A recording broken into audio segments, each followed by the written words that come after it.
Buenas tardes, profesor Carlos Lara Grados. Mi nombre es Ruth Aguilar Queirolo y soy alumna de la Universidad Continental.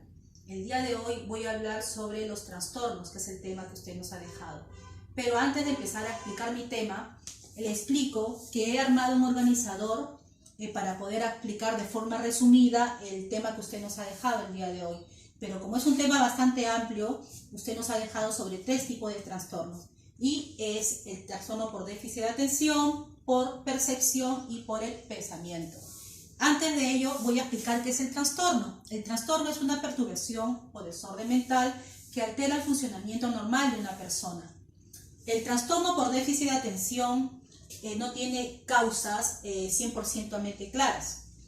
Ahora, pueden ser por factores ambientales, lesiones cerebrales, por genes e incluso por el azúcar.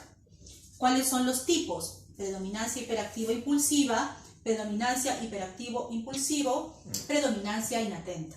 Cada una es la predominancia hiperactiva, sus características. Sí existe inatención, pero sería de nivel mínimo. En niños completamente, ¿no? Predominancia combinada, hiperactivo, impulsivo, inatento. Características es el tipo más frecuente, ya que genera más dificultades sociales. Luego tenemos predominancia inatenta y sus características pueden pasar desapercibidas. Los niños pueden estar tranquilos, pero sin prestar atención. Luego tenemos cuáles son sus síntomas, los síntomas más severos, ¿no? Inatención, un ejemplo puede ser el distraerse fácilmente, pierden las cosas, tienen dificultad para seguir instrucciones.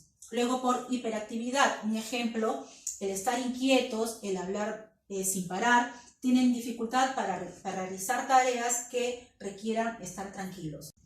Síntomas severos, inatención, el ejemplo, el distraerse fácilmente, pierden las cosas, dificultad para seguir instrucciones. Luego tenemos hiperactividad, un ejemplo sería el estar inquietos, el hablar sin parar, dificultad para realizar tareas que requieran tranquilidad. Luego la impulsividad, un ejemplo, impacientes, actúan, hablan sin pensar, interrumpen conversaciones ajenas.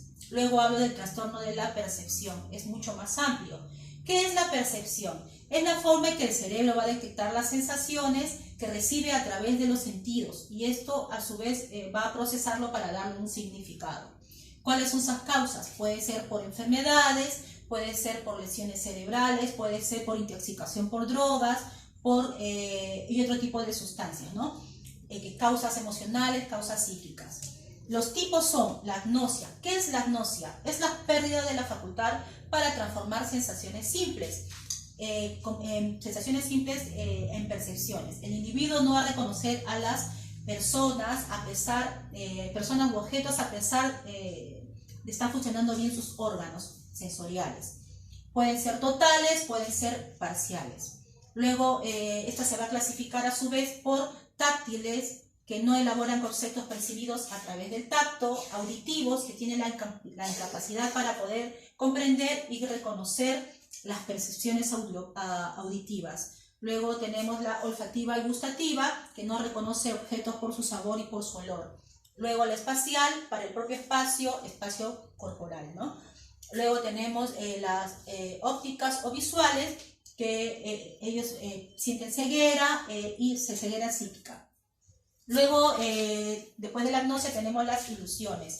Es una deformación del objeto percibido debido a la mala percepción errónea del conocimiento, ¿no? Estas pueden ser del tipo por falta de atención, se presentan frecuentemente en la vida cotidiana. Catatínicas, ellos deforman por sentimientos y por emociones. Pareidolias, que son las ilusiones fantásticas de la imaginación, se ve o estructura algo que no lo tiene.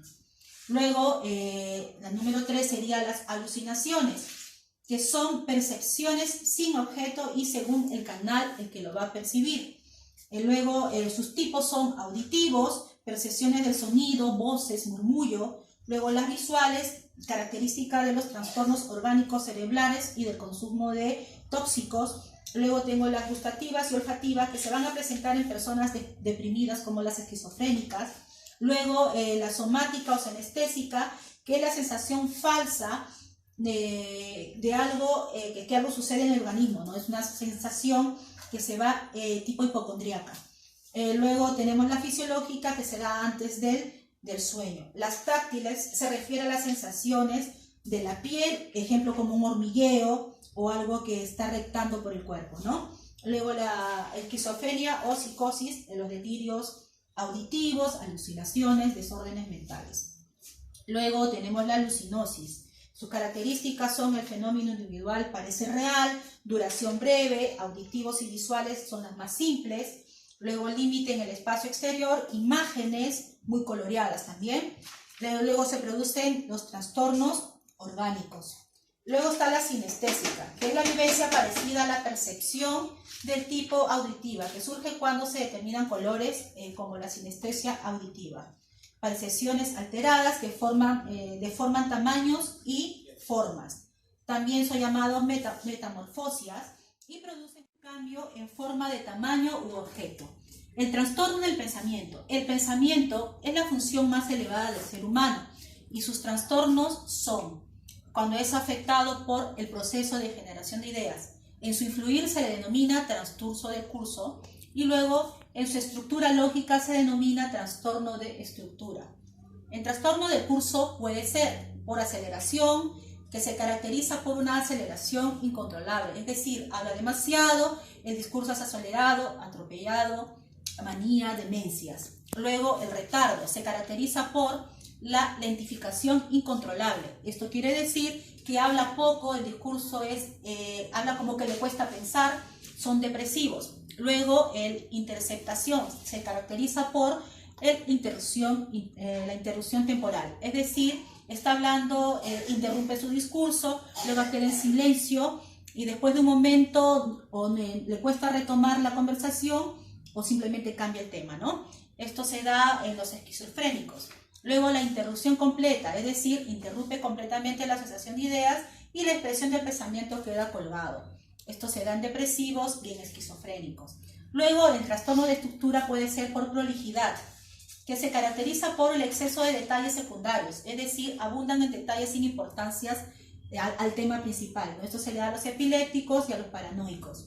La perseveración se caracteriza por la repetición autónoma y frecuente de las mismas palabras, como por ejemplo cuando expresa ideas, introduce material de relleno repetitivo antes, en medio o después del discurso, como los esquizofrénicos. La incoherencia se caracteriza por la ruptura del orden lógico de la conversación. Expresan ideas mezcladas, desordenadas, pensamientos sin sentido, ¿no? Como por ejemplo esquizofrénicos y psicóticos. La disgregación se caracteriza por la ruptura del sentido total, es decir, del discurso general, parte lógica, como los esquizofrénicos y los psicóticos. Luego, el tipo de ideas que se piensan se denomina el trastorno del contenido, que pueden ser por ideas dominantes, ideas obsesivas, ideas fóbicas y por delirios. Cada una de estas características es bastante amplia y quiero agradecerle, profesor, por haberme prestado atención y escuchar el resumen que he realizado. Muchas gracias.